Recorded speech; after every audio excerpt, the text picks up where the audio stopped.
О, Эржан, кандайсың? Тынара Жапаровна, саламатсызбы? Сизди көргөнүмө абдан кубанычтамын. Мен да кубанычтамын.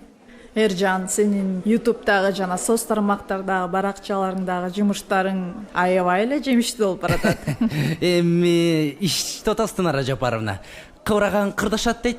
Кыбырап атабыз эптеп. Кулак сизде, бизден кандай кызмат? Эми ошол жаатта сен иштериңди мен аябай эле мактар элем.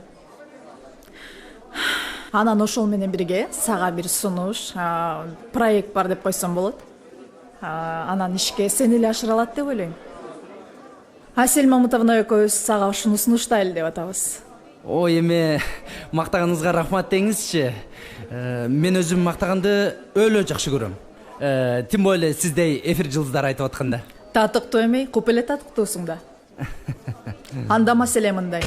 Акыркы учурларда сенин башкы каармандарың айланган Элнара Манасова менен Абир Арстандын окуяларын интернетке жүктөп атпайсыңбы? Ал нерсе элдерге аябай эле жагып атат. Анан ошону согуна чыгарып койбойсуңбу?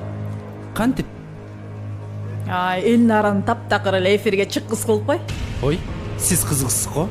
Менде деген бирөөнү каралап, актап, жактап деген тема менде вообще жок да. Ансы деле мен жумушум деген болгондой чагылдырууда. Айсы калайсызбы? Азыр мен сиздин сөздөрүңүздү подписчиктер менен бөлүшөм. Азыр кой турсаңыз.